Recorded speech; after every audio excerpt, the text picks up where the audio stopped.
Episode की starting में हमें एक बंदे को दिखाया जाता है, वो जो चिढ़ रहा होता है बहुत ही, और वो चिल्ला कर कहता है। आखिर ये सेंस भी बनाता है, आखिर मैं इस बंदे की बॉडी में कैसे आ सकता हूँ। ये तो फोर्थ यंग मास्टर है डीमन सेक्ट का, और ये तो मेरे लिए बहुत बड़ी प्रॉब्लम है, क्योंकि ये इसका मानवा का पूरा मेन प्रोटेगनिस्ट से एक झटके में हारेगा। ये तो एक वीकेस्ट कैरेक्टर है पूरे डीमन सेक्ट का, और ये बहुत ही बड़ी मुसीबत है मेरे लिए, क्योंकि ये कैरेक्टर के कनेक्शन अच्छे हैं बट इसके पास कोई एबिलिटीज़ नहीं है। और जब आखिर मैं यहाँ पे कैसे आ सकता हूँ। मैं तो एक ऑर्डिनरी साउथ कोरिया का बंदा हूँ जो एक ऑथर है, और जब मैं अपने घर को शिफ्ट कर रहा था, मुझे अचानक से मेरे घर पर एक अब नॉर्मल घटना होती है।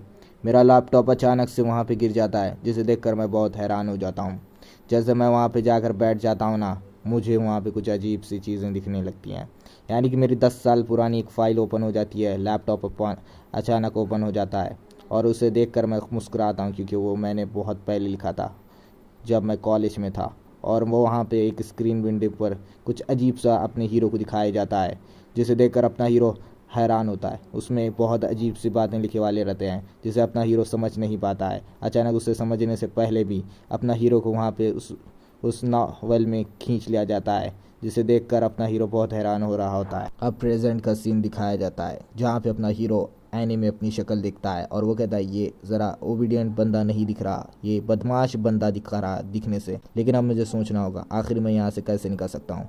इसके बारे में तो मुझे बहुत सोचना पड़ेगा, ध्यान से कदम लूँगा। उतने में अपने हीरो को उसकी मेमोरी टिकट होती है, स्टीम पेन होने लगता है, और उस बंदे की सारी गंदी गंदी मेमोरीज अपने हीरो के अंदर आ रही होती है। कैसे वो लोगों को ब्लू करता था और उन्हें मारता था, और अपने मास्टर्स की इज्जत नहीं करता था, उन्हें सताता था ट्रेनिंग करने से। मेमोरीज अपने हीरो को एक बार आ रही होती है, जिसे देखकर अपना हीरो बहुत ही फ्रस्ट्रेट होता है, और वो कहता है ये आखिर बंदा कैसा था, ये तो एक ट्रैश बंदा है, इसे मैं ऐसे कैसे लिख सकता हूँ अपनी नॉवल में। और वो सोचने लग जाता है, क्योंकि आखिर उसको कुछ ही दिनों के बाद उसका दी एंड होने वाला, अपना मेन प्रोटैगनिस्ट उसे मार देगा। वो डर रहा होता है, क्योंकि एक झटके में उसका एंड होने वाला है, तो वो प्लान करना वो बहुत ही डरता है और ज़मीन पर बैठ जाता है, क्योंकि मेन प्रोटैगनिस्ट उसे एक स्लैश में मारेगा।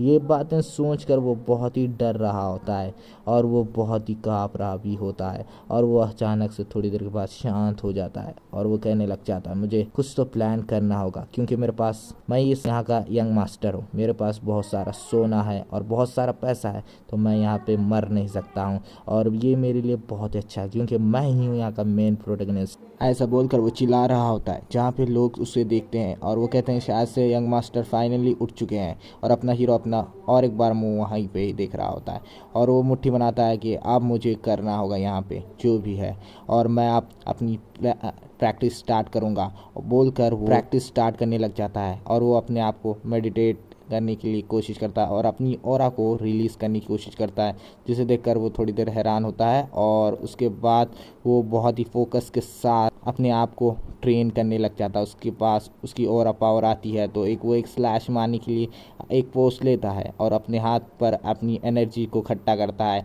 और उससे पूरी फोकस से उस पर अटैक करने की कोशिश करता है, और वो चिल्लाकर उस पर एक स्लैश लगा ही देता है, जिसका इम्पैक्ट बहुत अच्छा होता है, जिसमें अपना हीरो अपने आप को कंट्रोल नहीं कर पाता उस स्लैश में। लेकिन वो बहुत ही खुश होने लग जाता है, क्योंकि वो फाइनली उसे कर पाया है। लेकिन अचानक से कुछ देर के बाद उसकी बॉडी हैंग हो जाती है, क्योंकि उन्हें कभी भी अपने आप को ट्रेन नहीं किया है, और उसकी बॉडी पूरी पूरी क्रैप बन जाती है, यानी कि पूरी अकड़ जाती है, जिसे देखकर वो चिल्लाने लग जाता है कोई है बाहर है तो डॉक्टर को यहाँ पे बुला दो, या फिर फिजिशियन को ही बुला दो यार। अगर तुमने यहाँ तक वीडियो देखा है तो चैनल को सब्सक्राइब को ज़रूर कर दो।